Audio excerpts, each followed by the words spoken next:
Welcome back to another episode of Will It Racecar. If you're new here, click on the playlist in the top right to catch up with our 24 Hours of Lemons build, a 1964 Plymouth Valiant. For everyone else, here's a quick recap. Last episode, you watched us swap our itty-bitty 7 1/4 rear end out for a beefy one out of my 1969 Roadrunner project car.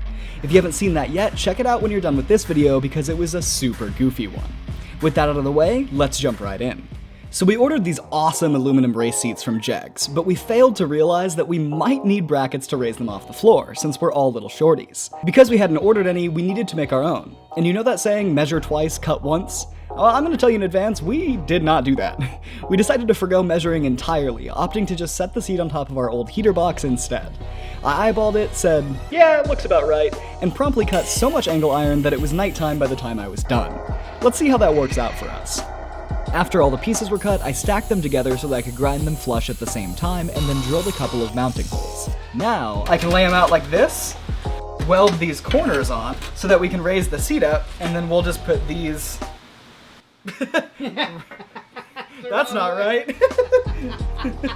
We'll put these right here, just like that, and I think I have these a little too wide, but basically the seat will be able to sit on this bracket right here. So we'll bolt the seat on like that. So this will be on our floorboard, and then the seat will bolt in here. So now there's nothing to do but to clean up these edges and weld it all together.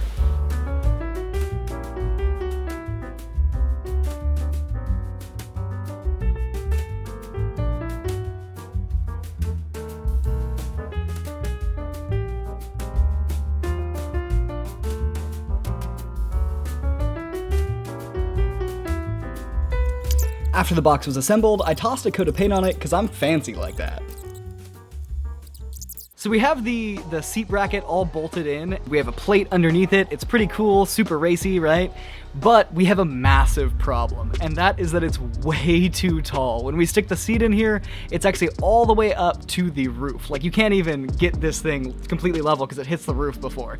So I mismeasured, and that means that I'm gonna have to actually cut out a section of the bracket that we've already made and drop it and re-weld it, which blows. That's like an extra hour of time. Look at this man's head. There's very little room. Your hair is almost touching. Plus, what about this action? Bam! Oh yeah, no kidding, right? Oh yeah, we have a roll bar to consider too. This is my perspective. This is not okay. After some goofing around, get out of the way! We got the plasma cutter out to shorten the bracket. Now the reason we're going to use a plasma cutter is that this piece is so big it will not fit in a chop saw, or it'll take forever with a grinding wheel to try to cut it off. So we're just going to use a plasma cutter to just buzz this sucker off right here. And in order to do that, we need to grind some bare metal pieces here and maybe here for the ground so that the plasma cutter could then actually cut this right across.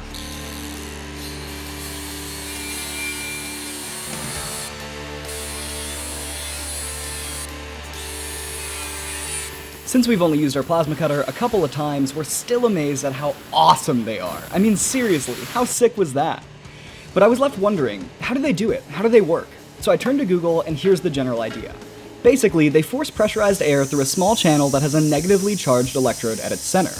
When you pull the trigger and touch the nozzle to the piece of metal, the machine applies power to the negative electrode and a powerful spark is generated. As air passes through that channel, the spark heats it until it reaches the fourth state of matter, plasma, which reaches temperatures around 30,000 degrees Fahrenheit and moves somewhere around 20,000 feet per second. That's 13,636 miles per hour.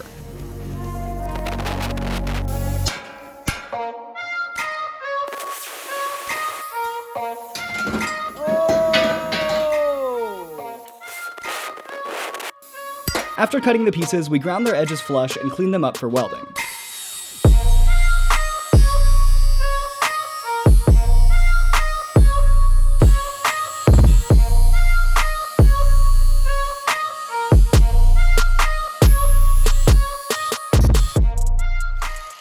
Remember when I was like, that's like another hour of work? That's like an extra hour of time. It was not. I severely underestimated how long chopping it would take, and it actually took a couple of hours. No biggie though, because I'll take all the welding practice I can get, and I certainly did, because I went seriously overkill, welding the entirety of every seam I could find. Take that, Lemons judges, I will pass tech. After that, I toss another coat of paint on because I just love to redo my work. You're gonna be the star. People are like, oh my gosh, we're gonna subscribe to this channel because it's such a cute husky. You're my star, aren't you? So I've gotten this all chopped down to size. It's super nice. I've welded it all up, right? Super strong, super heavy, and it fits in the car really, really well. But when we had, that's not loud enough. But, no, but, why did I get so rough? You're just nervous. I was nervous. You think this many beers in, I wouldn't be nervous. But when we had my wife come out and have a seat in it, she felt that we needed adjustable seat tracks. So she pulled an MPV move and got us these sweet little tracks right here. But as you can see, they're a little too narrow for our current seat. So here's what we're gonna do. Okay. We're going to cut the brackets in half, sleeve them with pipe, and weld them back together.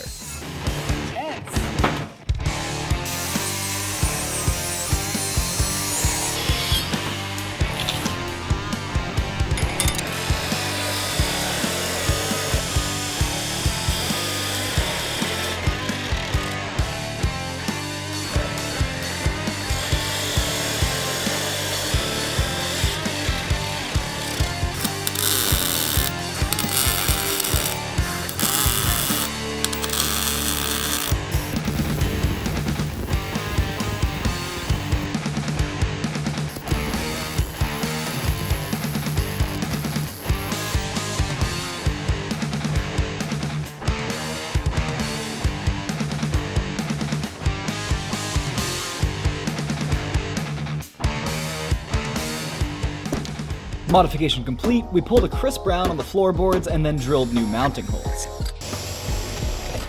We bolted the bracket in and used fender washers to lower the risk of the seat ripping out of the floor in the event of an accident. We also ran into a tiny problem. Because we widened the brackets, that meant that we had to elongate the wire that connects the sliding mechanisms to each other, and in the process, this happened. Fail, dude. It broke. That's okay.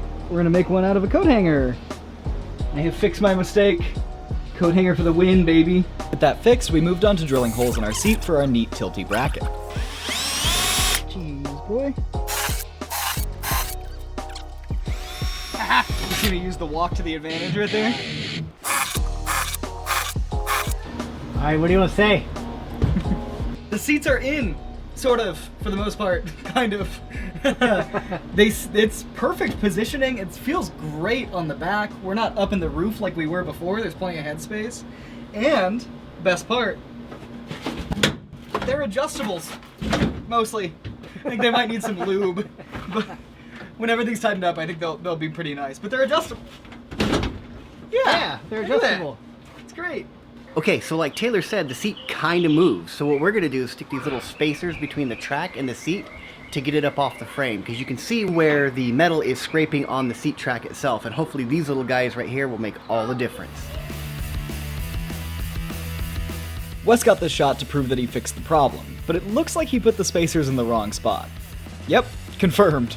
The next video is him undoing what he just did and putting the spacers in the right spot. Now you can see that the slider doesn't rest in the bracket anymore. So he bolted the seat on and gave it a quick test.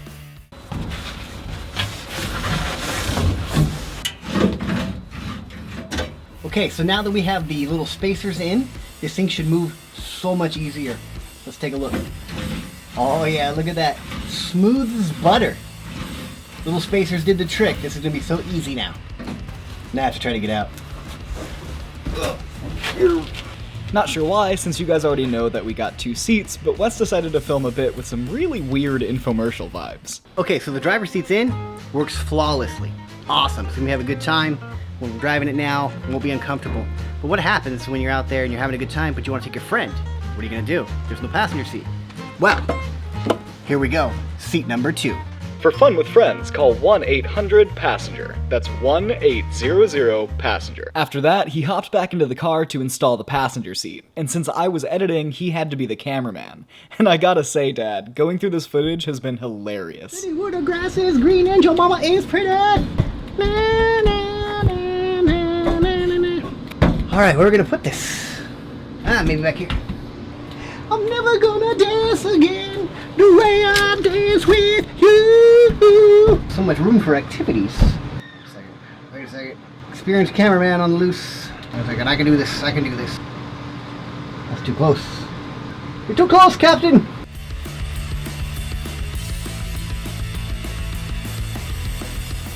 Okay, so after drilling the hole in the floor, I realized we have a little problem. The bolt's gonna come through this hole right here, which has to have a nut that goes on the other side. Problem is, this little metal support here at the bottom of the car is actually in the way and I can't quite get it on there. So we had the same thing happen on the other side, so what we're gonna do is actually just drill a hole right here. The hole's there, and hopefully now, when we put our nut up there, there'll be enough room to line up the bolt with it. And there was, or at least I'm assuming there was, since there's no footage of anything going wrong. Sarah also came to help thanks to Brian, who left a confidence-boosting comment on our engine swap video. Thanks, dude! Any like neck dirt? No. Be like, We did it! we did it! Yeah. Seats are in! And they're all adjustable. Check it out. Yeah, look at that. This is nice. And with that, Wes and Sarah, our beloved goofballs, had carried us to the finish line.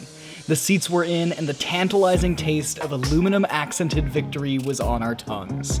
Next time, we'll be fixing some problems with the new motor and transmission that I've hidden from you, so stay tuned for that. And before we end this video, I'd like to thank everyone who's a part of this community.